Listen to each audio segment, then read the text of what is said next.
Sure. Let's start the obligatory YouTube intro. Get this ready and welcome once again to Conversations with Questions with our special guest, DJ Z. What's up, everybody? It's your boy DJ Z with your boy Judah. How you doing? Oh, I'm sure I'm doing great, man. How are you doing? Yeah, pretty good. You know, it's been a nice day today. So celebrations continue tonight with this lovely interview. Oh, thank you. But now you're here because you have another new single that we're here to talk about, as always. Yes, that is correct. Tis indeed your passion project. Quite the marvelous topic that I think deserves much more coverage in the mainstream, not just music, but in general. Oh, why thank you.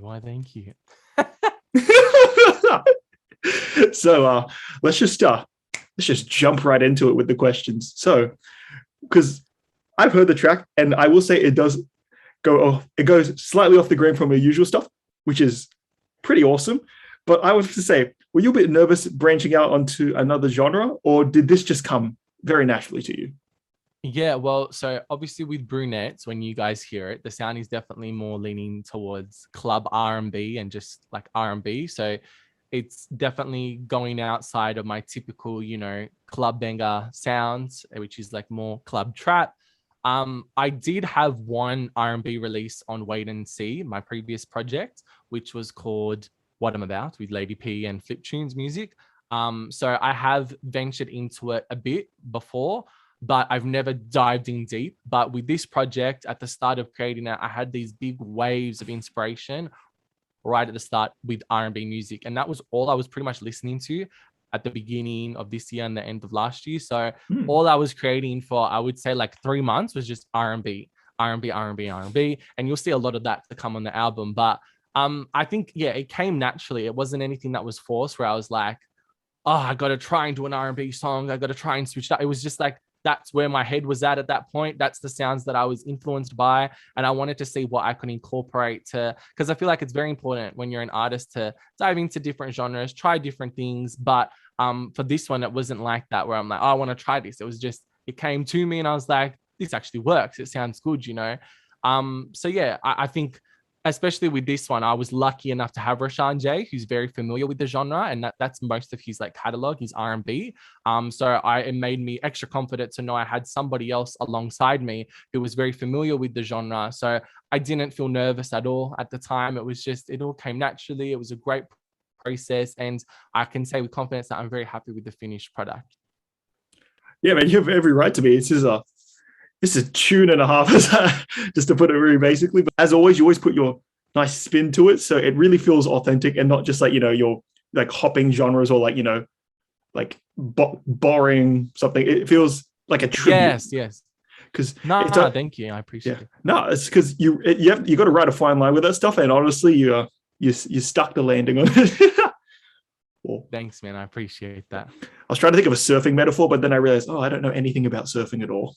Yeah, I know. I wouldn't know either. Don't worry. I'm not going to bother. I almost went onto a surfing tangent there. It's dangerous. Careful there. Careful. Stay off the shore, please. So because you said you were listening to a lot of R&B at the end of 2020 and the start of 2021, would you point out any artists who are influencing on that style to make you really want to hop onto it and just see what you can do with it? Yeah, I think definitely I love Blast's recent project that dropped the deluxe at the end of last year. And I know Chosen has become this big TikTok trend now that as soon as that album drops, that was my absolute shit. I used to play that all the time. And if you look at my Spotify analytics for the whole end, that last month of 2020 into the early this year, that's all I was playing on repeat. Because I love Ty Dolla $ign and Blast together. They blend, like we were talking about this today. Yeah. They blend so perfectly, but they still hold their own with something a little different that's true to their style. So absolutely love that album by Blast. Out from the top of my head, I also like myself from Australia, Adrian Swish. Always love the R&B vibes that we do. That he does, we do. Oh, well, we do something from the album. If I announce it here. You're leaking your own stuff again. I know. Someone put tape on it. Do I Jesus. edit that out or? Nah, that's fine. You guys will go find out one way or another. But yeah, definitely love him locally. I think he is like the complete perfect example of a good R&B artist out of Australia.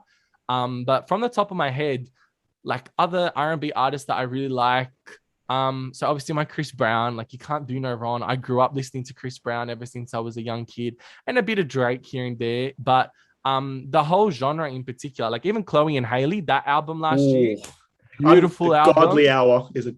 Oh, it's a godly album, that's for certain. Beautiful. Oh, yeah. Nah, but all those kinds of artists like mixed together, I was listening to leading up to the creation of Brunettes, and it's something I've grown up listening to. So it was a very natural process where I was just like inspired by those, and I'm grateful that it transferred very nicely into Brunettes, where it wasn't like a thing where I had to pick my head like, oh, how am I going to approach this genre? You know, how am I going to go about it? But no, I love R&B. It's a beautiful genre, and I do think that this year we've had a lot more R&B releases than like previous years. You know, it's starting to come back right to the forefront of the industry, which I'm glad to see, because that's the best music, in my opinion, the R&B, club bangers, and like a little bit of hip hop, trap, whatnot. So to hear that it's coming back in its best essence ever, I'm like, this is great. Yeah, because honestly, it's weird. Those points where like R&B, you'd only have like one famous singer for a few years, and the genre would die down until someone else brought it up. Like, you know, you'd have your Ushers, your Neos, Jason Derulo's, but then it wouldn't have like, there's not many that had staying power. Like they'd just be like around, and then they just sometimes fade into obscurity. But I think that because it's finally blended with trap and hip hop instrumentals, it really has a more staying power, because hip hop is like the number one genre in the world right now. And yeah, as a person who's a fan of R&B themselves, with the wall being evidence of that, I'm really glad that you know, it's not just myself thinking that. Oh, I know. And I feel like a lot of the hip hop albums nowadays, they always have like one or two tracks where they're like have them breaking the album, where they're switching it up with a little bit of R&B. And I love hearing that. But for me, that's what I kind of did with Wait and See, where it was just like what I'm about. But like, don't get me wrong, I think for that album, I had like 3 R&B tracks that I wrote. 2 of them were shit. That's why they didn't make the cut. And then What I'm About was like the best one that stood out. And I was so close not to including that on the album, because I was like, it doesn't fit with all the other genres. But it felt wrong not to include it, because like it was one of the best songs that I'd made that year. And look, it's done really well. You know, it's gotten great reception. So yeah, I feel like with this next one, I saw that did great, and I saw that it worked. And I was like, when it came to what I was inspired by and like developing the concept of this next project, R&B like makes up like the whole middle section kind of the album, and it just felt right. So yeah, no, I love R&B. That's just like me for 10 minutes talking about how much I love R&B, guys. But yeah, honestly, I really like how you've actually incorporated that into like your music, because I know hip hop, the foundation of it is like reusing something that was once out there for like your own story. Like I know Kanye does a lot of narratives where he samples stuff from his childhood, as well as Tyler the Creator. And the fact that you can incorporate R&B, which is something that you grew up with, really shows like your understanding and appreciation for the genre itself. And yeah, I think that's something that people should give you more credit for now, because like legitimately you're embracing the truest like core of hip hop itself, which is just appreciation. No, I appreciate that. Like even like I know in the last interview when we were talking about Trendsetter, I mentioned how this next album, to me, in my opinion, it embodies what I think of as a real true rap album. And for me, rap, it's not just one thing. It's like broken down into so many different genres and subgenres nowadays. So if it's my styles that are on this next album that I love creating and that I love rapping to, then I feel like I've definitely done myself justice with my sound. So to hear that people are actually noticing that I'm doing things that are true to me and true to hip hop as a genre, that's like means more than you know. So thank you. No, it's all good. I just really wanted to point that out, because I think that like there's a lot of things that people won't even notice it, but the fact that you know this, it's just an apparent fact. It needs to be on the record right now. So, you know. Thanks, guys. Can't take those words back now, Judah. It's like, did you say this? Like, no, it's like, it's right there. It's like, nah, if we ever get to the rap battle or something, I'll just pull up this video. Look at you. You're talking all these nice things. Look at you now. Exposed in 1080p. Exactly. Love that. Oh, but I had to say that because it was on my mind the entire time when I was listening to the track, and I just so you need like a shout out for that, because I know it can be very hard when someone's newer and just coming up, like they'll get a lot of criticism and they'll cop hate for that. But like really, if that means they're not really looking into the music itself, if they can't see that themselves, and if they question it, that's on them. But just you should, as long as you know you put it out there yourself and deep down in your heart, that's what you're doing. No one can take that away from you. 100%. And like, I feel a lot of the up and coming artists are all trying to please other people, and they're not actually trying to make music that best represents themselves. They're trying to put up this facade of like, this is what's popping right now. This is the best trend on TikTok. I want to make something similar to this so it works.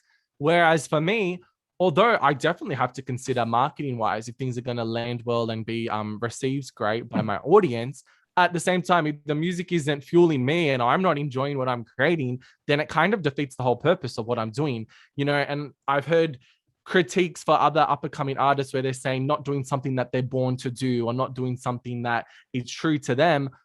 You don't know a bit about me. I've been doing music my whole life, back from when I was just DJing. Music's always surrounded me. But when I say I've been doing this for 4 to 5 years, that's because that was when rapping, in my opinion, I took it seriously and I actually approached the pen in a different manner, as opposed to, oh, this is just me having fun, doing hobbies, uploading parodies, uploading like random shit, just having like doing it for the lols. But like nowadays, I take it seriously and I take my craft with much more like higher respect, where I want to make sure it's best resemblant of my brands and my sounds and everything that goes into DJZ. So I think that's why I keep like making a big statement that this next album is the best like proof of that, because it's got a little bit of everything that makes up DJZ, but polished, really well polished. And I haven't stepped down and been like, you know, oh, that's okay, like let it go. No, go back in the booth, do it again, make sure you get that take right. You know, I'm a night owl, you know, I'm nocturnal. I'll be working hours upon hours while people are sleeping. I'm up here doing the music, you know. I have to make it amazing and perfect. I don't want to let people down. I don't want to let myself down, because I know what my potential is. But I think it's very important to know your brand and not make music that's just going to be received well by others. Don't try and impress other people. Try and impress yourself first. And if you're happy with the progress that you've made, then you're doing good as an artist, in my opinion. Wow, as always, you always give really good, thorough answers like that. And thank you. Yeah, like if you make a music and you're making it for yourself, and if it resonates with others, you know, so be it. But your music just happens to resonate with a lot of people, and if that's the branch they should listen to, that's great, man. You know, because it's such a wide, like diverse genre. Like something as simple, like you could have like you know, your more mainstream stuff like Drake, but then you can have like industrial stuff like Death Grips or Clipping, or even more like melodic stuff like Roddy Ricch. It's not just a genre you can pigeonhole yourself into with one sort of thing and to do hot. The reason these ones blow up is because they're doing their own thing, and it just happens to resonate with a lot of people. And with your music, because it's so authentic to yourself, and it's true to you, and it shows all your influences and just your general appreciation and knowledge of music, I think you can go as far as the goddamn sky can allow you to. That's the goal, straight to the top. You know what it is. Climb that pole. Exactly. Don't worry, I'm skipping the ladder. I'm already up here. The speedrun edition. Oh, well. As I might have made it a point on my recent posts, you know, I'm always keeping it one step ahead. If you know, you know. Oh. Yeah, if you know, you know. True. All right. Now, with your, speaking of your next single, could you say this Talk of Brunettes stems, and like the appreciation for them comes from, you know, your own upbringing and childhood? Yeah. So I've definitely grown up and been raised by a lot of amazing, strong, independent brunette women. And I thought it was about time that I gave them their credit where it was due and made a brunette that made them feel empowered about themselves, and something that they can enjoy with people who aren't even brunettes, and like all types of people can listen to it, vibe with it, enjoy, dance. So no matter what I'm doing, the Greek heritage and like my upbringing is always there in one way or another in my music, even if it's so loose that you won't even notice as a listener. But for this one, you know, I've always spoken about wanting to make a track about brunettes, even when like I did my first mixtape, you know, like this is like years ago. Brunettes has like, I have lists of like song concepts, ideas, bars that like I've kept with me since the beginning. And brunettes has always been on there, but it never felt like the right time to do it at points in my career. I tried it with Wait and See, didn't really communicate how I wanted it to. But when I approached this song and like got Rashon J on it, I was like, oh, this is the perfect opportunity to bring this concept to life. And I feel like no hate and disrespect to the blondes. You're all beautiful in your own way too. But like I've heard so many, like look at the icons like Marilyn Monroe, where they're like paving the way for these blondes. And there's all these quotes like, you know, the blondes are better, whatever, whatever. We don't really see that with the brunettes. And I don't really know of any brunette song which is based on the brunettes and giving them their credit where it's due. So I thought, you know what, DJ Z, you've been raised by some beautiful, strong Greek brunettes. Give them their respect and let's put them out there on a pedestal where they belong. Give them that spotlight, give them their moment, you know? So shout out to all of you strong, independent women who are brunette and even blondes too, you know, keep doing you, stay strong, you know, you got this. Love you all. I may be extremely, extremely biased, but you are preaching to the choir. I know. Like, listen, everyone's got their own taste, but I do have some research. So the other night, oh my God. The other night, I put a nice poll up on my Instagram, which you should go follow. And yes, at Zane is DJZ. And I had 93% answer that they preferred brunettes over blondes. So that 7% is in the corner crying right now. Sorry, guys, come out of the corner. It's all right. You know, you have your moment later. But the brunettes won the verdict. So this is just based on very credible sources. Yeah, mate. You know, when they're ready, they can come join the winning side. Yeah. You know, there's many options. You know, there's hair dye. Go, come on. I know we're in lockdown right now, but go to Woolies, get some of that hair dye. Yeah, it's like, you know, it's like, once you admit it, you're always welcome. It's like, we will always bring you back onto our side, you know. Exactly. Yeah. We're an accepting community. But till then, the door's still closed. No.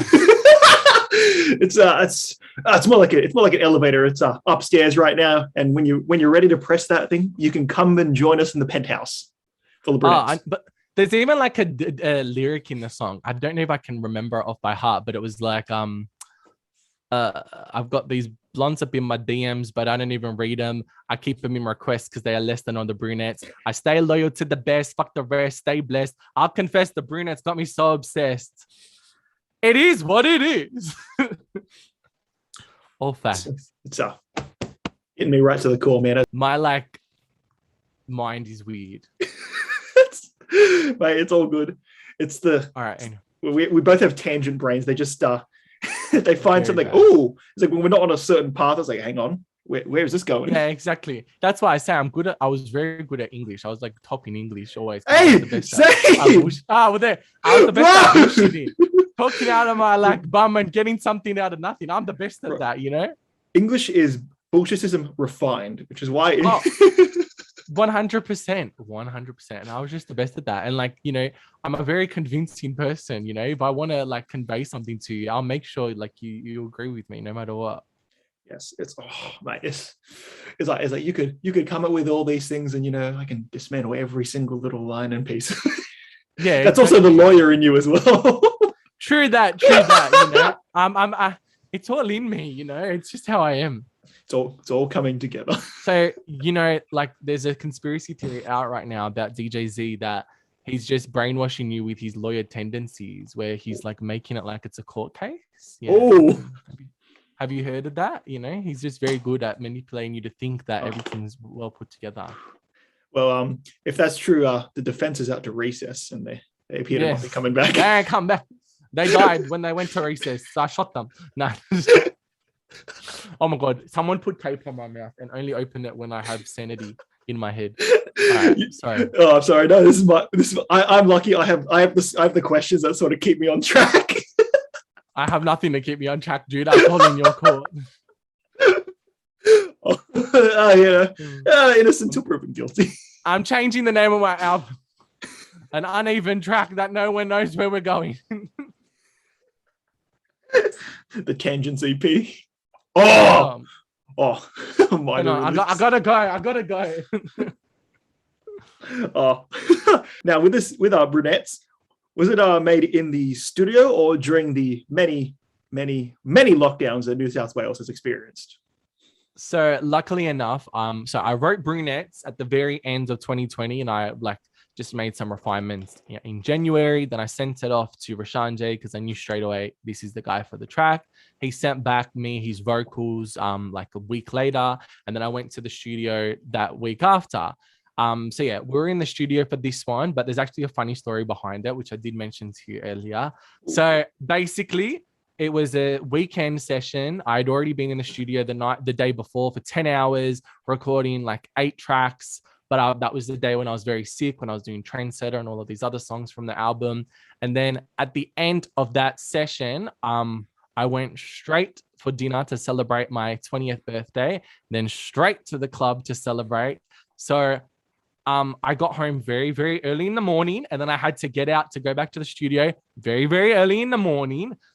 So I got to the studio. I was a bit hungover, very sick, and those two don't make a good combination. I don't recommend it. No, they do not. So I was in the studio. Just picture this, right? I'm lying down on the couch like this, sleeping. Ben Griffiths Audio, my engineer, he's on there. Shout out to He's Ben doing Griffiths. the mixing. Yeah, shout out always. He's doing the mixing session because that's all it was meant to be. And then I'm just like waking up like every 5 to 10 minutes, giving my 2 cents. Oh, just adjust these, and then go back to bed. I was so dead. And then all of a sudden, I was like, Ben, I need a coffee. I'm gonna order a coffee. I ordered us coffee, got it delivered, and then I'm up and I'm ready to go. And then Ben's like, you know what, Zane, why don't you do some just track some songs, because I've always got stuff in my vault that I'm ready to pull out and just let's do this, let's do that, no matter where I am, what I'm doing.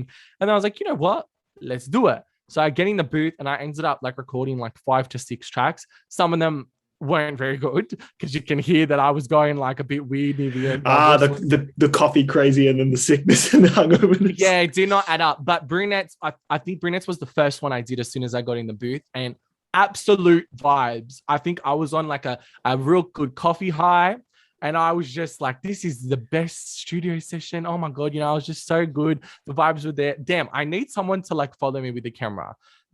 They need to catch this footage for you guys, because this ain't lie. These aren't lies. This is what I'm living, my weird world, But yeah, I got in there and then I tracked Brunettes, and I remember stopping and just hearing it back and being like, that's a special one. That's gonna do very good. It has to be a single. And yeah, the rest is history. Look where we are now. And it's what's great with your stories. I can always imagine it it's those YouTube animations where you just see it in a cartoon of sorts. I can picture the perfect. Aren't you gonna add that in? That's what I expect from you. Pull out your pen and do some stop motion of me. He's like, oh well, yeah. Look, I did well in visual arts, but it was on the English side of it where I could write anything about a piece of art. I couldn't draw it though. Oh my God. And that was what's worse is I was number one in the class. As a filmmaking student, every time they ask me to do a storyboard, you just get your bloody stick figures. You get your little stick figures. Oh my God. Anyway. Bro, with my script, with my mate, when I'm making, it's like storyboard is can you draw? I was like, I will make the most descriptive thing. You will describe everything, but I will not draw it. That's why I'm always preference over shot lists first. I'm like, I'll do a shot list for you. I'm not doing no storyboard, please. Yeah, if heaven forbid. Oh my God. You won't understand it. I would rather give 1,000 pages worth of storyboarding than have to draw 100 of the frames that I need, honestly. No. It's all in my head. Just let me bring it to life. Okay, I'll explain it to you. Okay. Exactly. It's I know what's going on. It's all there. It's I picture. It's can you draw it for us? No. It's here. Trust me. Yeah. Mental notes. Okay. I'm glad that another thing that we have in common with this. Exactly. I know. Too good. Oh, now, the next question. What do you think your audience can get out of this track besides, the right opinion? Oh, oops, my bias is going. Oh, you said it, not me. Jokes, I did say it on the track. But basically, like, not to repeat myself, but like I mentioned before, I want to make an empowering anthem for all of the beautiful, gorgeous, amazing, strong, independent brunettes out there, something that makes them feel super empowered about themselves. And at the same time, for all the other people, we've gone through a bit of a shitty year where we've not been able to enjoy the clubs and the nightlife atmosphere. And I want to bring that back because that's my sound. And even if we're not straight out back into the clubs in Australia when this song drops, at least it's going to bring that to you in your homes where you're able to enjoy yourselves and just celebrate the music and enjoy yourselves. I want people to dance to this. I want them to have a good time, feel like no matter what shit they've got going on in their lives, that everything's okay because DJ Z is rapping to you, Rashon J singing to you. Let's just have a good time and chill, I'm all about making my music have good energy associated with it because I don't really like to dive into, because everyone's got things going on, my life isn't perfect 100%, but I don't like to incorporate that into my music. I don't need to bring the darkness to you guys. I like to make positive statements, things that people are going to enjoy. So basically, I just want people to enjoy the track, have a good time, and celebrate themselves. Brunettes or blondes, whatever you are, redheads, purple heads, whatever. We love you all. You're all amazing. But brunettes are better. Yes. Yeah. What I do love about the track, it does feel like, like those DJ shout outs where they go, this one goes out to, this one is literally this goes out to the Brunettes from DJ Z himself. You can already picture the live show when this song comes on. Where are my brunettes at? Put your hands in the air. Shake that ass. Shake that ass. I will push my way to the front just to scream that. Dude, what are you doing here? Get to the back. I'm not asking for you. I'm like, I talk for the brunettes, the girls, not the boys. What are you doing here? You said the brunettes. Oh, okay. All the brunette women to the front, please. I am then immediately trampled down. No. This is Judah. He chucks on his wig and he's straight to the front.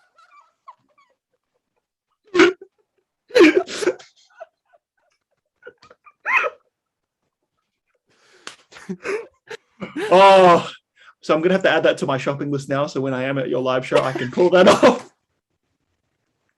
I will pull that shit off you. Chuck it back. No, can't fool me now. I said it. Oh, how funny. Someone please do that though. That would make my night, honestly. You heard that, everyone. If you are willing to spend the minimum of $20 for a brunette wig just to pull that stunt off, you have won. In general, one in life. Yeah, it's like stories you'll tell your kids, not how they were born, not how you met them up. This is the story. I was at a DJ Z concert and I had a brunette wig on. Can you believe it? And then when he said, "Oh, shout out to all the brunette women," I just put the wig on, and then he yelled at me. It's the best moment of my life. I want that on my tombstone. Oh, that'll be. It was like loving father, and then just the whole story. And this man also wore a brunette wig to DJ Z's concert. Oh, in 2022. The poor person has to carve that. It's like we didn't even have room for his name. Oh my god! But no, mine's more important. We don't need to know who they are. There was just someone at my concert. Mate, that's a story. That truly will be. I'm just going to imagine. I'm going to pretend that happened already, Judah, and you were the person with the wig on. Yes, and I'm going to have to tell my wife the very disappointing thing is I'm sorry. I can't put my name, my family thing on the tombstone. We already have what we want. It's already been made, ordered, and you can't stop me. Only important. Exactly. Well, if not, if I'm still alive at that point, I'll come and take over for you. It's all right. I've got you. Just add me to the wheel. Tombstone handler. Yeah. It's like he has one wish. One thing is like, are you really gonna take away this man's one wish? Yeah, don't worry. I got you. Yeah. I'll play the song for you at your funeral. I'll perform it. I'll perform it live. And then there's like everyone just like looking like this is what he wanted. He asked for it. I'm just doing the job. And at the end, it'll just be me crying, Brunettes. And it's like you cry. It's like oh, it's exactly how I pictured it. And it's like I'm sorry for your loss. You just keep going. Don't worry, I'll just play back this recording for them and be like, look, listen to what he said. Oh my God, what a crank up. Let's now that we've gone to a very fun tangent, let us get to the very two serious questions that I have prepared. So, as a lyricist yourself who makes bangers, would you say this helps separate you from like the rapping lyricist genre itself, like the category itself? I definitely I think that's a good question because I'm very lucky that I've got a flair with creating like catchy hooks and flows that like blend really well with like a mainstream audience because they've got that replay value to it. So I think it definitely helps separate me from others because even I've heard from some of my rapper friends in the industry who say, like at the very start of their career, I think one of the hardest things is finding that balance between good lyricism and something that's got good replay value to it. And like to make a catchy hook, it's not easy. It takes a lot of attempts and like learning, trial and error. But it's definitely personally something that I find very easy to do. It just comes naturally for me because I feel like I know my sound very, very well.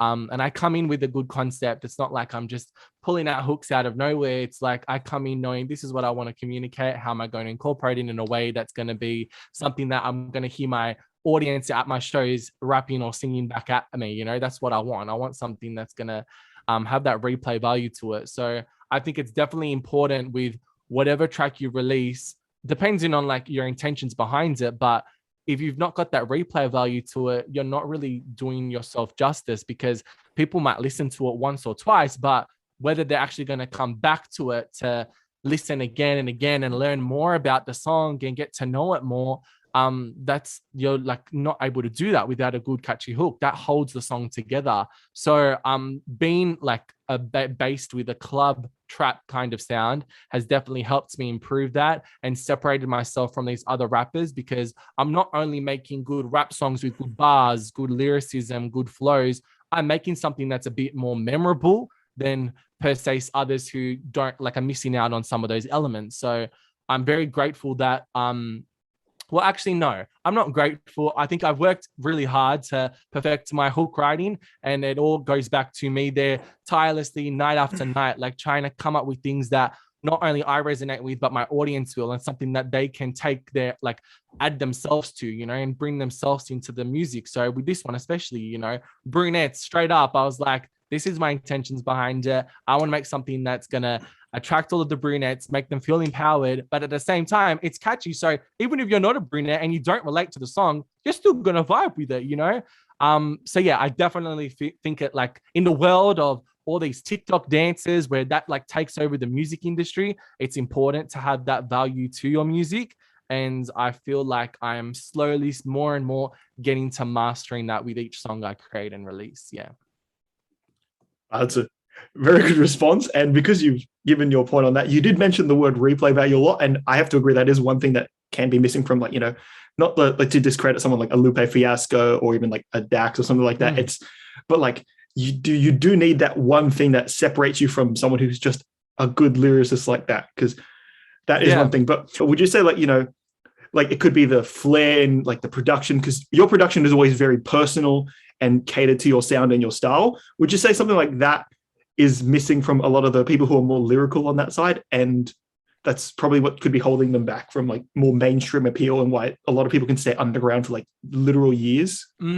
Yeah, definitely. I think it depends on the artist. Then again, you know, I wouldn't generalize them all, because some people even are too reliant on their production and they let it carry them throughout a track without even focusing and forgetting about their lyricism. And that goes back to all of these mumble rappers who are still alive to this day. Like, it's beyond me, where they're like releasing albums, EPs, where each song sounds the same. They've got great production there. They've got a great producer working with them, but they're not bringing in anything special in with their lyricism. And then on the other hand of things, you've got people who have beautiful lyricism. They've got amazing cadence, flow, bars, and they push their pen like right to the end. But then their production is boring and it sounds dull and it's not full enough, and they're not mixing it well to suit their voice. So I think on both sides of the spectrum, it's finding that correct balance between something that's still your brand and what your intentions are with the track, but also making it memorable and something that's got very good, a listenable nature to it. But yeah, it definitely all stems right from the start with your creative flair. If you don't have that creative flair to your track and you're not well aware of what your brand is and what your sound is, then I think it all goes downhill after that. So don't hold back with your lyricism. Like me saying, like making catchy hooks and that being like so important isn't me saying don't focus on your lyricism and just write stuff that's going to be catchy, because that's not what I do. Like, don't get me wrong, I definitely like make things like, oh, this is catchy here, that's great, but it's not like the first thing that comes to mind. It's I want to make something that's poetic and that's got that good lyricism into it. So make sure you're balancing all of these aspects, but at the core of that needs to be your sound, your brand, and keeping it true. You know what I'm saying? So there's a lot that goes into it, and every rap is different, and their journeys might be quicker than others, where they learn and adapt very quickly to writing good listenable songs. But others, it takes them years upon years to get to that point, and even then, like they're still learning with each release they do to perfect that and fine tune it. But I'm just very lucky where I'm at a like I would consider early stage of my career where I'm well aware of what my sound is and where I want to take this. So I'm able to just focus on all of the other things that goes into it, you know, and let it happen naturally. Yeah. Just as always, you're very thorough and good with your answers, and I really respect that, and it reflects in the music, as you would say. And Thank you.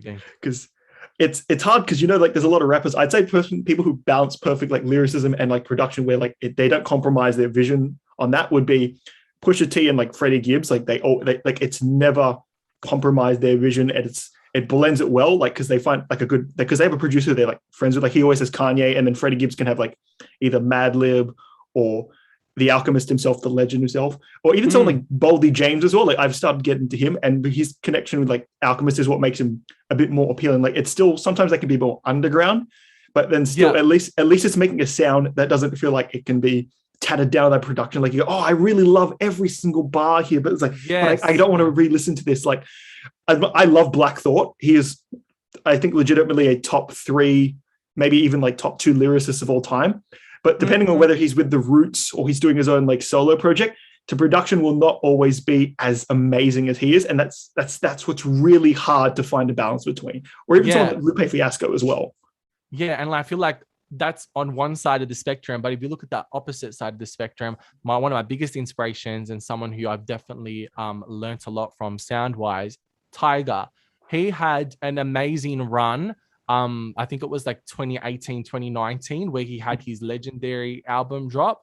Absolute incredible album, because there's a lot of those bops on there, but then you've also got his hardstyle traps where he's spitting real shit, and it's a good balance of that. But now he's been doing a lot of droplet singles, which are sounding way too similar to his previous stuff he's dropped, and they're just very average. Nothing's like standing on its own. It's nothing new, and people are bored of it. That's why it sounds like he's just like, oh, what's going to sound great on TikTok? What's going to get these girls twerking? Which is sad, because I love Tyga. And like, if you look back at his discography, there's a lot of hits there that you can't miss out on and be like, oh, that he's definitely had an impact on the scene, especially the clubbing rap scene, you know, 100%. He's left his mark there. Yeah, but to look back on Legendary compared to these singles he's dropping now, I find it quite disappointing, because I'm like, I know what he's capable of, but I don't think that that's what's fulfilling him anymore as an artist. And instead of looking out for, you know, oh, what can, like, thinking smart about it, like, what am I feeling right now? How can I put that into the music, make it something memorable, catchy, but also very true to me, and like be heavily bar focused and lyricism wise. But instead of doing that, he's like, let me splash, you're my Mrs. Bubblegum, you're this, that. And I'm like, come on, Tyga. I have high hopes for him. So, you know, don't learn from that, guys, because if you want to be a one-hit wonder, that's the best thing you can do. Just make songs that are catchy and that they all sound the same. And until one of them just works and pops off, that one will do great. But you can't make repeat tracks, you know, like even with like what happened with Masked Wolf, right? He's not a one-hit wonder. I liked his recent album a lot, actually, and there were some good songs on it. But he dropped like Astronaut in the Ocean, just took off, and then right after that, he tried to do something similar with Gravity Gliding. When Gravity Gliding dropped, it definitely did not reach anywhere near as where Astronaut in the Ocean is, because it had a very similar sound to it. It was nothing different. So like when it comes back to like, to bring it back to myself, Trendsetter is that more trap focused. It's not mentioning anything else rather than things that make up my identity. It's got a very unique style to it, but like it's very reminiscent of DJZ. Now we're moving into Brunettes, which is more R&B based, but then it's bringing in those like more mainstream like subjects and lines and topics into it. But not all of my tracks from this album are like that, you know, and like that's why I look as Legendary, that album by Tiger, as a good inspiration of that, because he's got a little bit of everything in there. So I feel like it's important to find that balance, and mastering that might take you years. It might take you like 1 year in your career. You're like, oh, I already know what I'm doing here. But yeah, just think harder, people, especially with rappers. You know, you're meant to be intellectual with it and use your brain to the end, like in every aspect, one way or another. It's a business, and you got to think business wise and marketing wise. But at the same time, are you just in it for, you know, having that one hit wonder, that one TikTok challenge that's going to blow you up? Or do you want to actually make a mark in the industry where people are going to know you and respect you for what you brought? So it's up to you, people, but I know where I stand. Yeah, you couldn't have. I couldn't have said it better myself at all, and because it's hard, you got to find that longevity and like catching someone else's eye and like resonating, because you never want to recapture a moment. Because I believe it was Tyler the Creator who said, "Is like, as much as you have your old shit and appreciate it and you can love it, never try to recapture a moment, because the moment you start doing that, you are not going to start growing at all, and you're going to stay stagnant at the point that you are, and then no one's going to listen to you anymore." And I just thought, like, fuck, that's so true. And the fact that you're spitting on that line is just good. Because I agree. And honestly, as much as I do like getting a lot of music from like people like Tiger and stuff like that, maybe sometimes it's good when you get someone like Kendrick Lamar, who's right over here, when you take a break, so that way you can have a fresh like outlook and you can experience life, and then the music you make can be as lyrical or like as like even as dense as you want, but it doesn't compromise the entire vision you have at all, because you've really thought about it. And I feel like another thing to mention is, although it's great to take breaks and whatnot, a lot of people don't have the resources necessary to do so, where they need to keep releasing music in order to make a living out of it and to keep a roof over their heads, you know? So even with me, right? Like, I'm not comparing myself to these goats right here, but I'm just saying, like, I have released, like, a lot of people don't release albums, better yet, with 22 tracks on them, like Wait and See. But for me, I think they're good. Like, they mark that point in time for you as an artist and where your head was at, where your sounds were musically, and like the whole vision there. Yeah. So it's good to drop albums after albums. And even in between my previous album and the next one, I was actually meant to drop an EP at the beginning of this year. And then in the middle of this year, I was meant to have an album.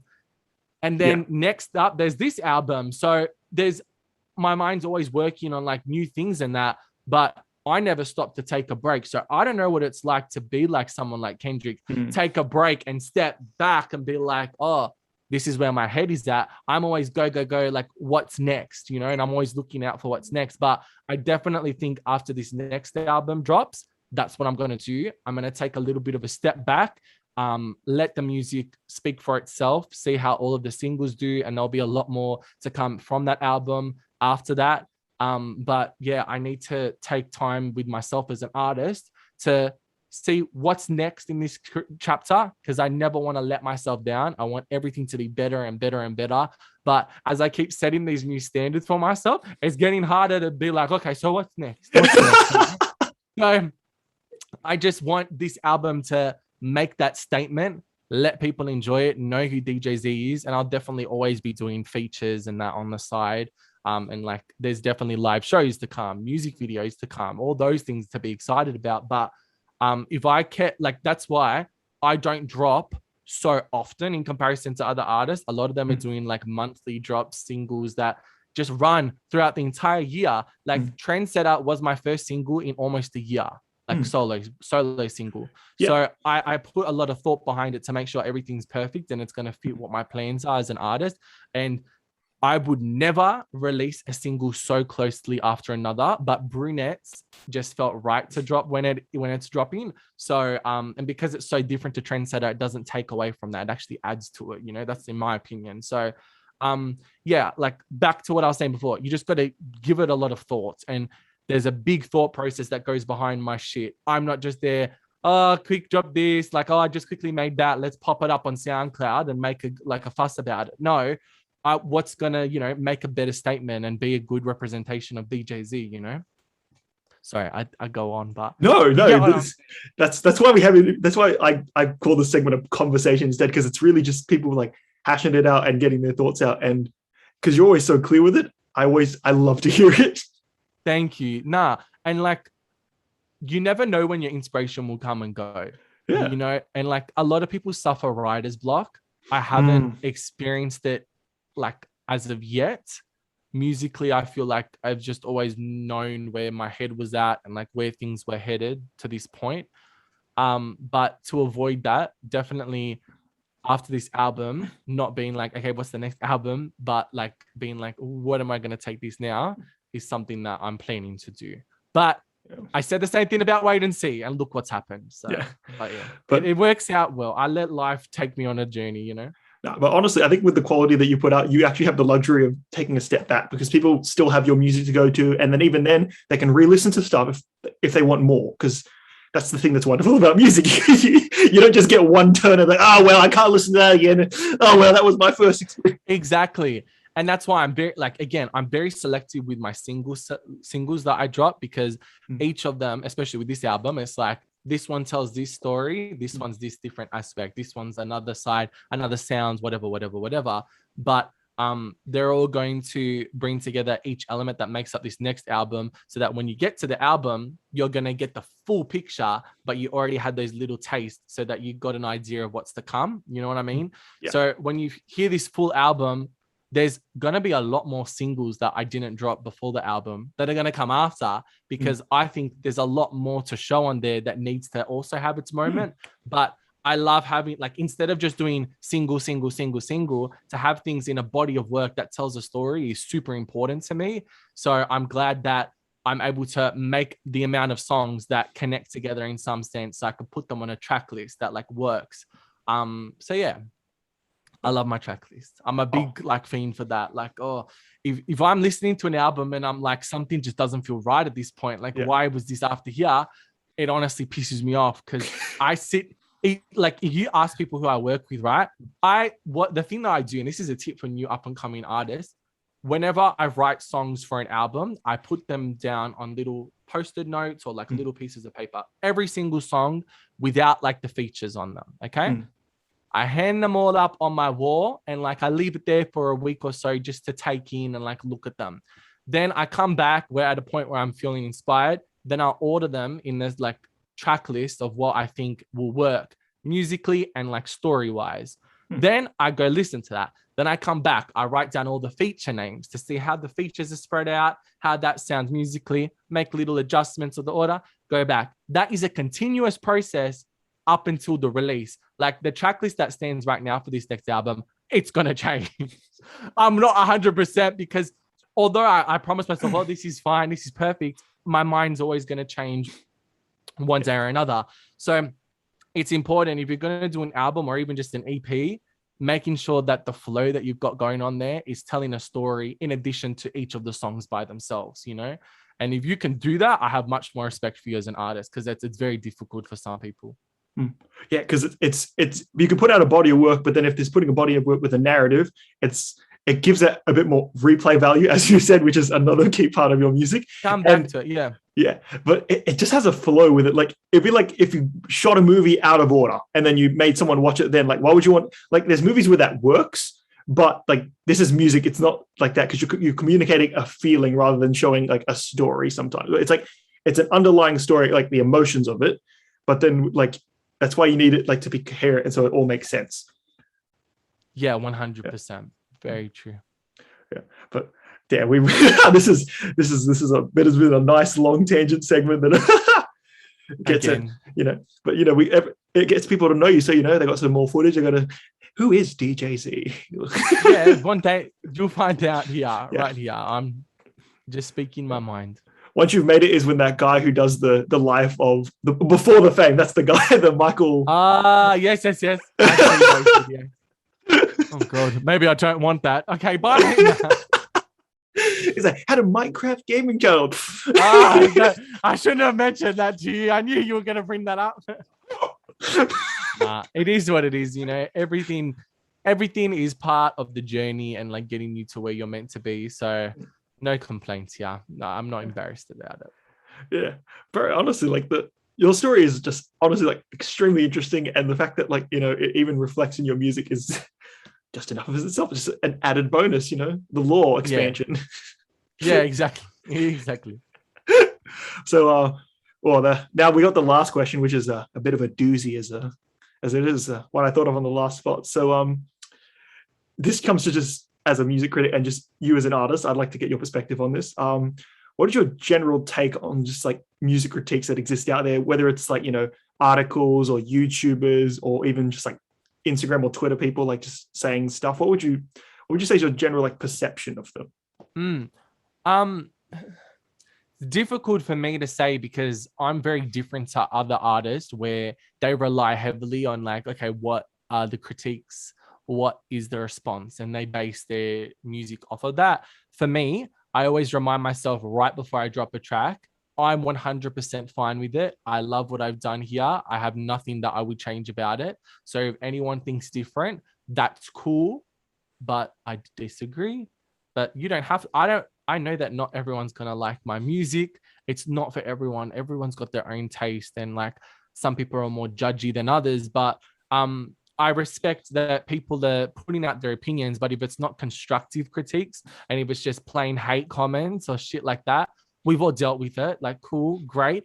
But it doesn't affect me at all. It just goes over the shoulder like that. I'm telling you now, because right at the beginning of my career, I received some of the most hateful things sent to me when I dropped my first mixtape, but I was still learning. Like I didn't know much about rap, like definitely nothing near as like much as I know now and the culture behind it. I was just doing something that felt right for me at that time, but I got called so many like horrible things, man. This one's my favorite though, but I'll put it out there. But if anyone wants to use it against me, come. I've heard it before. I got called the tranny Eminem. That killed me. I was like, that is definitely like that was hard. Wow, jeez. I was like 16 when I heard that, and I was like, took a step back and was like, do I really want to put myself? Yeah, do I want to put myself out there like this, where people are gonna say shit when it's not true or when it's like not accurate to what I'm really doing? But obviously I kept going with it, and there's a song on the album which I am so excited to release because it goes into all of the hate and the negativity that can surround you as an artist or just a person, human being. Everyone experiences jealousy, but I think it puts into words so perfectly what my opinions are of like negative critiques or negative feedback or just hate or jealousy. But yeah, I've never shied away from it. It's always been there at one point in my career. Like as it says here in my beautiful poster merch in the background. Sorry guys, sold out. You can't buy it. It says, if you don't fuck with me at my worst, then you can't celebrate at my best. And I've always stuck by that. And people might come around later on during my career. They weren't original fans of my sound, but that's cool. But that's not what fuels me to keep on going. I look at my music on a very biased perspective. Do I enjoy this? Is the music going to like make me feel fulfilled? Is it going to keep me going? Then great, keep doing what you're doing. But I think I'm my harshest critique. I critique all of my music so much before it even drops, to the point where I'm like, I've already said that to myself, so you're not really offending me, like my head is more darker than all of these comments, I go off back and forth with myself. So yeah, I respect like what you're doing, Judah, like give yourself some credit. That is a positive criticism that I love to hear. I love when there's people who have genuine respect for the scene, who have good knowledge and are educated about it and are giving positive, constructive criticism. That's what I love to hear. If you've got something to say that's going to offer me some assistance and just give me guidance into things that I've not normally like thought about, that's great. I love to hear that. And I take as much as I can on board, but with that, I'm not going to take all of the negativity and burden myself and make myself overthink things even more. Like, I know what I'm doing. You take it or leave it. That's okay. I don't really care, Yeah, because I think that's honestly a really good take on it, and it kind of reminds me a lot of like Logic's like viewer criticism, because that's how with his own music he says, "Oh, if I'm not enjoying it, I'm not going to do it." And that's like even with like his like Bobby Tarantino 3 or like the books he puts out, he's like, "Oh, I don't do that to please people. I do that because I loved it and it was fucking fun." Yeah, And exactly. yeah, that's what I find hard, because I want to really find like you got to find a balance between like criticism like that, and I don't want to like make this about me, but like it's really hard. I've deleted and just like edited videos where I felt like I just wasn't good enough, and I just thought, why the hell would I want to put this negative energy out there? And if I'd rather tell the person directly than just like make a video addressing it. And even if I only did it once because they just so they could really get it. But still, but yeah, when it comes to criticism, like I think it's like it is good for growth, but you don't need to like take out all the like overtly negative, non-constructive stuff, because there's enough people who are going to like try and fuck you over. You don't need to like add that yourself by believing them. And I think it's good that you can separate that, because a lot of people, even like if they're famous at like higher levels, not to shit on Coi Leray, but like even then, like she just thinks everyone's a hater, and you can't, as much as you like it's a stereotype to say you need thicker skin. You do need thick skin for this, because there are people the sooner you realize that, the better you're going to be with your music or whatever career path you're on. You just need to know right from the beginning, have thick skin, take on board what you want and what you think you're going to learn from. Don't listen to everyone. Focus on yourself and what fuels you, because that's all that matters. Yeah, exactly. Because music resonates differently with different people. Like yeah, sure, there's like things that are more like appealing, but that doesn't necessarily make it bad or good. It just means that, wow, there's a lot of people who found a relatability or an interest in it, which I think is really good with your music, because if you have such an audience where they can always vibe with that stuff, and thank you. That's good. But like, I'm grateful. Yeah, mate, it's an honor for us. But to continue that, like, specking with criticism, would you say like a general problem besides, people just not being constructive and just being a bit hateful? Would you say like critics include their own like anecdotal bias and just like life experience, and then they'll review music on like a general basis while missing out on a lot of references and like not filling in their own cultural gaps, which is why they could miss a point completely of a song or of a track, like a theme, because they're too focused on like, oh, the production here is a bit more solid or like that.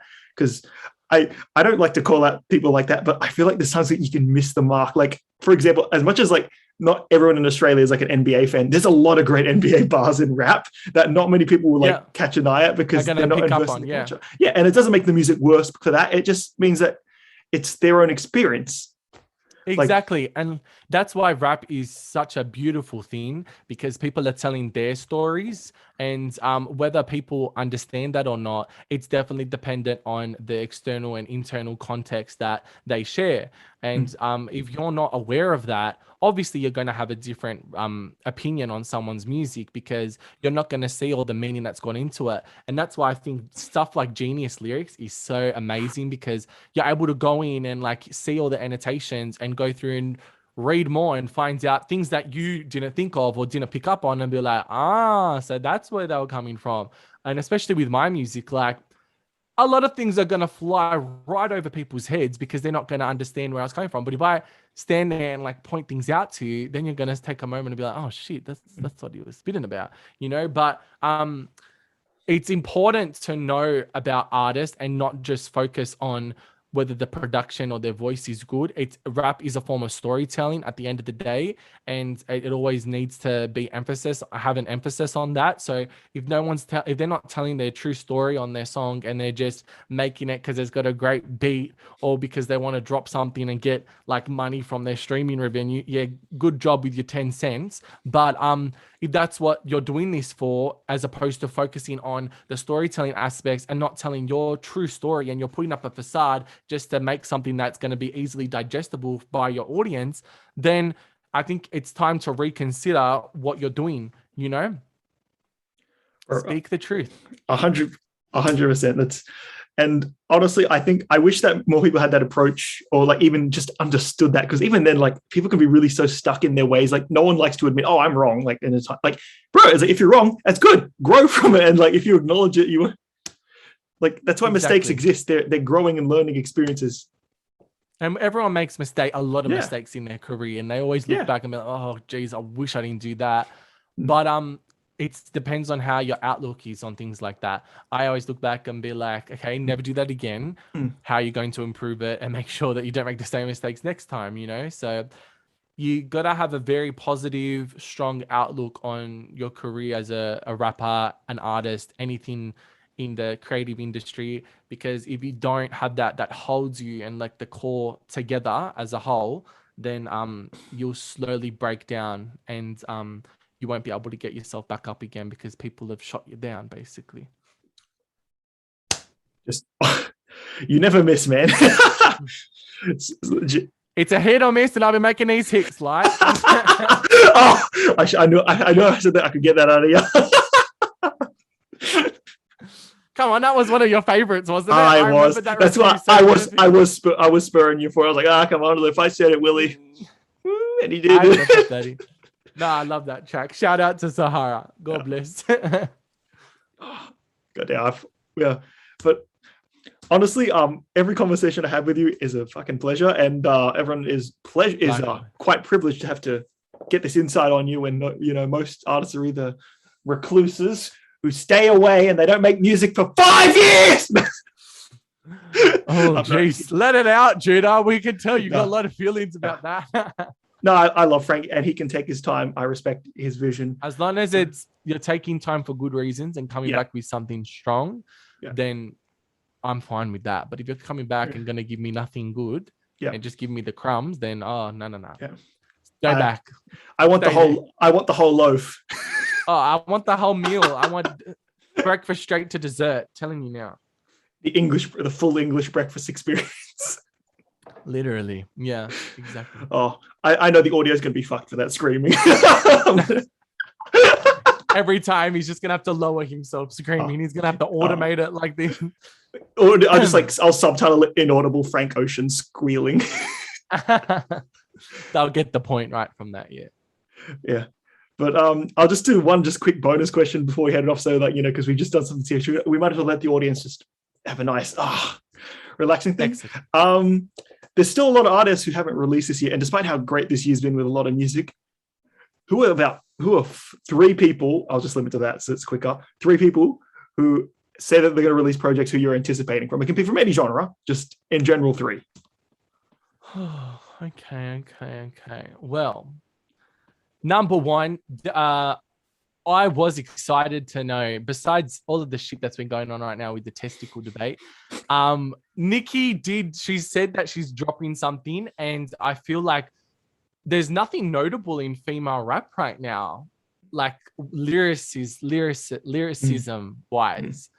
I haven't picked up on any bars, or even with male rap too. Like, there's nothing this year that's made me go, oh my God, that's groundbreaking, as opposed to the IDK album and some other like things. But Nicki always brings that for me with an album. And I think she always is like, an album is her baby and she makes sure to nurture it and give it its moment. So I'm definitely excited to hear something from Nicki.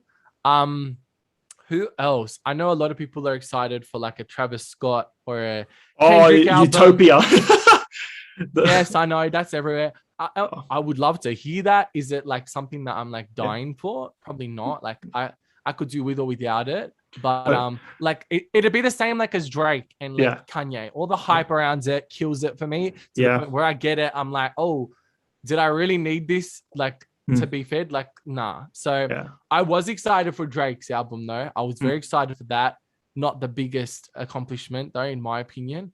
Like, I know I said that in the last interview and I want to change my words now that I preferred that over Donda, but just both of them, have I come back to them like I do with my favorite albums? No, I haven't. I've let them live on their own and like just come to me however they wish. But to be honest with you, I could name all these mainstream artists, but a lot of people aren't dropping albums right now. A lot of people are just doing their singles. And even like Tiger, like I mentioned before, normally he's always one at the top of my list. Like, oh, I'm excited to hear what he's doing, but I don't want an album if that's what you're going to be bringing. Unfortunately, please go back and work harder on it. But yeah, I think everyone who I've wanted to hear something from has dropped something where I wasn't completely amused. So yeah, I'm just waiting for that DJ Z album. Oh, mate, I heard he has some good points that I agree with about Brunettes. There's going to be many more points, man. I'm telling you right now. You'll hear. Oh, but yeah, I have to say it's a good take on like artists, because honestly, like a lot of it hasn't been like bad, but you can tell that it's more like they've showed you, yes, I am this talented. Like Nas's album or IDK's, like he's like, we always knew they could do an album like this, but like something mind blowing. Exactly. Yeah. I don't want it if it's not going to make me like rethink my existence. So if it's not doing that, then like give it some more time, like I do with my music, please. If I don't have a full-on existential crisis, I don't want it. Exactly. Music has to do that to you. Sometimes you just gotta like completely rethink your entire life. Yeah, and music does that. Like a certain 2016 album that sent me into a depressing stupor for weeks on end. Oh my god! Which I now own on vinyl, surprised. Which is it was very fucking hard to get. I can only imagine. Jesus Christ! Yeah, it might have been a hefty $1 or a few. Ooh. Yes. I would say honestly for me, like besides your project, because obviously like the singles have put me on like a really amped edge for it. Obviously Kendrick, because it's Kendrick Lamar. Yeah, Kendrick. Obviously. Oh, sorry, I missed Kendrick. Didn't I? No, because I thought that I mentioned him because I said before something about Kendrick. Oh. But no, definitely excited for that. Like, how can you not be? Yeah. Oh, it's Kendrick. You never sort of know what to expect. Like that's what's weird. And also shout out to Mike Dean, because he worked on Donda and he's also working on Utopia. That man must have a pretty sore back and must be really tired from mixing all those albums with delays and a huge maybe like the hugest expectations from like some of the hardest fans. Oh yes, definitely. But yeah, he needs to take a break after these. I think yeah. Please don't work with the next artist and make it another overly hyped thing that disappoints. Leave the man alone. He didn't sign up for this. Well, he did, but not to this extent. Exactly. Yeah, but I'd say two. Like I'm going to cheat and name three more artists to cheat because I think I know you'd like him. I'd say Corday's project. I'm really looking forward to that. Yes, I think he's honestly one of the next generational lyricists and like MCs, because he's like that, because he's raised on like Future and stuff like that and like everything from the 2000s, but then he still has that insight and he's a really smart, very well-spoken person. I think that his music has that nice balance of depth and like replayability. And the 4 singles he dropped before, with Q-Tip and that Young Thug banger he had, What's Up? Yes. Is just and I think honestly you appreciate it too as well, right? Because he's like just 100%.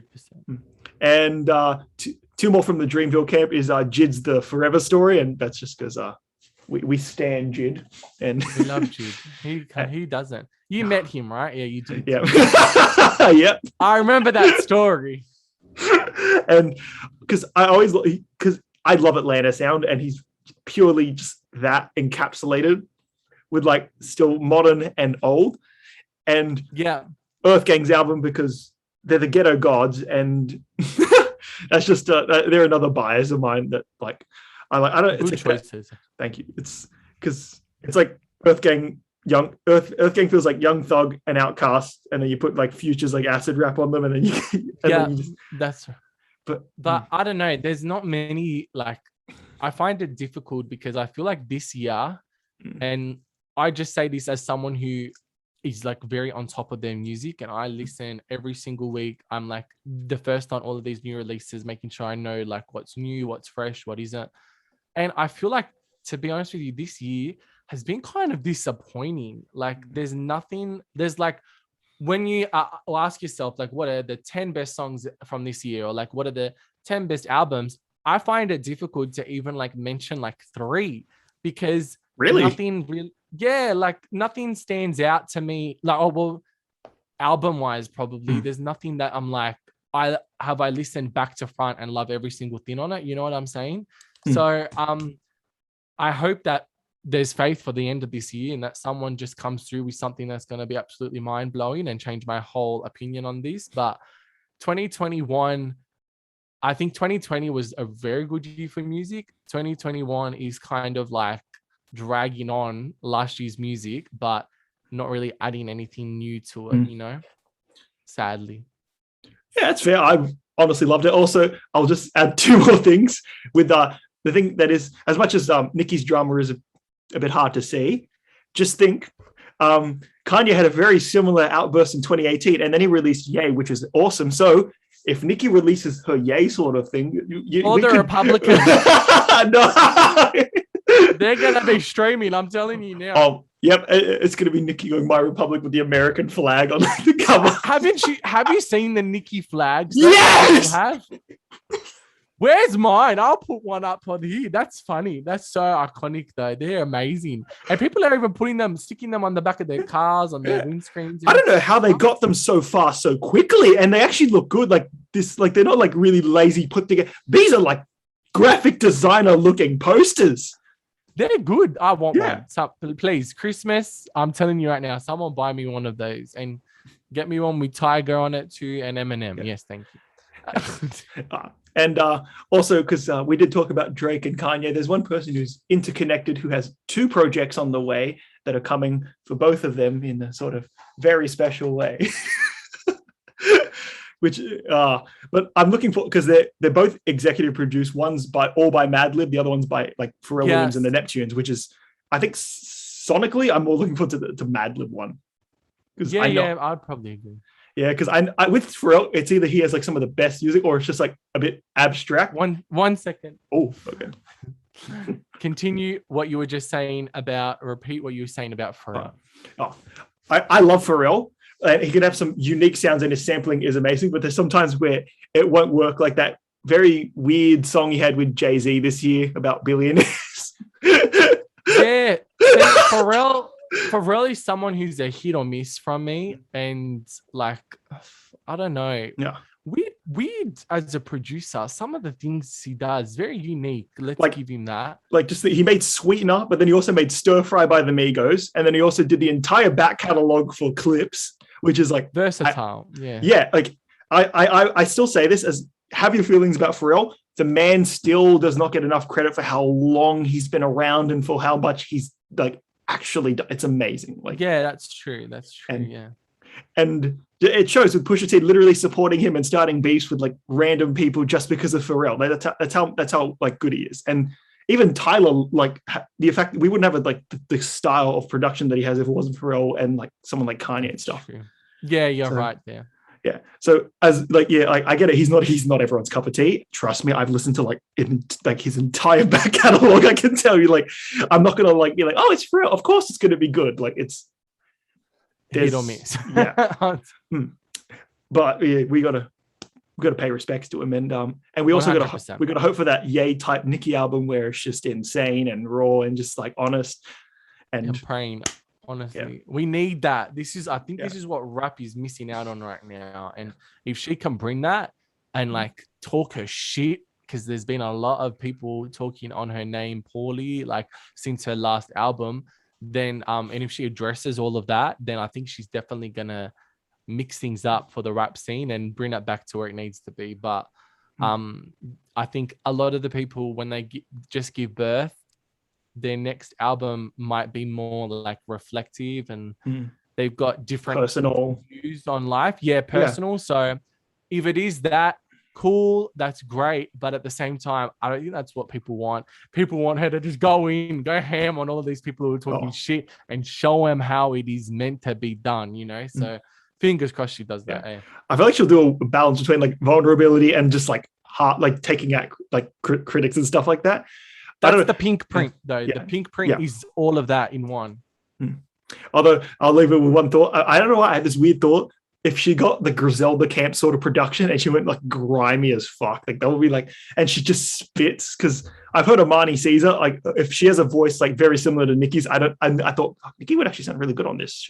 And that's if she got true, actually, and if she got, it depends on what her like gets given to her, because I feel like some of the production that gets sent her way, like it really like changes where her mind's at and what she leans more towards. So I hope she gets sent things like that are going to really mix things up, you know, so she can experiment, because like a good example is she's so versatile. She's done so many genres. But Oh yeah. look at when she was on with Pop Smoke on what's it called? Welcome to the Party. Welcome to the remix. Yeah, the drill beat. She killed it on drill. Like that's, I think for me, that's effortlessly. Yeah, one of my favorite drill tracks, just because she kills it on it. So if she like tries new genres on this and experiments a little bit, I think that it'll be dope to hear. I would love to hear her on an Alchemist beat. That would be like fucking amazing. Yes, very smart way to, yeah. It would be because it gives her like the room for like those melodic points, but then it also gives her room to spit like just when she wants to. That's what I love about the Alchemist. Like, which is what you need for Nikki, because she does that on every track, you know. Yeah, but I think that we've given a lot of good insight, good thoughts, gotten to know you. Everyone, go stream Brunettes now and stream it, and then adopt the ideology. I mean, you don't have to do the ideology part, but you can. I recommend it. But like, yeah. Stream it, add it to your playlist, make a TikTok out of it, send it to your favorite brunette. Who knows? This might be a good Cupid type song. If you send it to that hottie baddie brunette that you've been thinking of, she might be like, "Oh, yes, thank you." So just give the song a listen. I hope you guys enjoy, and thanks again to Judah for having me as always. I was just about to thank you for coming on. Like, no, thank you for having me, Judah. Yeah, because we got all the links down below. Check it out. Again, thank you, Zane, for coming on, answering these questions, and just generally having a nice conversation. And like and subscribe. Oh, we said it. We did it. We plugged the YouTube game.